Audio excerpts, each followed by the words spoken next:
আচ্ছা, আপনি কি সম্পর্কের ক্ষেত্রে জটিলতায় ভুগছেন? চাকরি-বাকরির ক্ষেত্রেও আশানুরূপ উন্নতি হচ্ছে না। টাকা-পয়সাও ঠিক যেন সামলানো যাচ্ছে না। বা যতটা পরিশ্রম করছেন, ততটা টাকা-পয়সা জীবনে আসছে না। মানে বলতে গেলে অ্যাজ এ হোল সব দিক থেকে কেমন যেন একটা আটকে মতন গেছেন। দমবন্ধ করা অবস্থায় আছেন।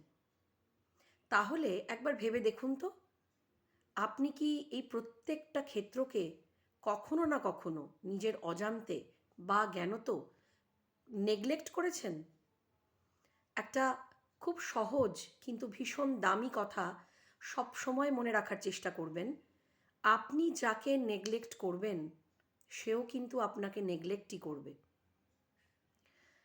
কাজের ক্ষেত্র, টাকা পয়সা, সম্পর্ক, নিজের শরীর স্বাস্থ্য যে কোনো দিকই হোক না কেন, কখনো না কখনো কোনো না কোনো মুহূর্তে যদি এই প্রত্যেকটা ক্ষেত্রকে সমানভাবে গুরুত্ব না দিয়ে থাকেন বা হয়তো দেওয়া হয়ে ওঠেনি, কখনো ভাবেনইনি এইভাবে, তাহলে আজকে কিন্তু সেই দুর্ভোগটা ভোগ করছেন।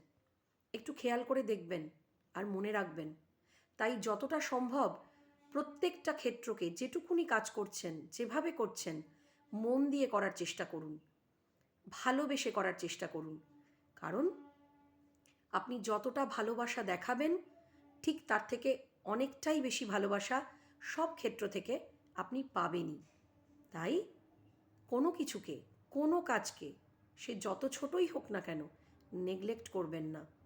মনে রাখবেন, যাকে নেগলেক্ট করবেন, সেও আপনাকে নেগলেক্ট করবে।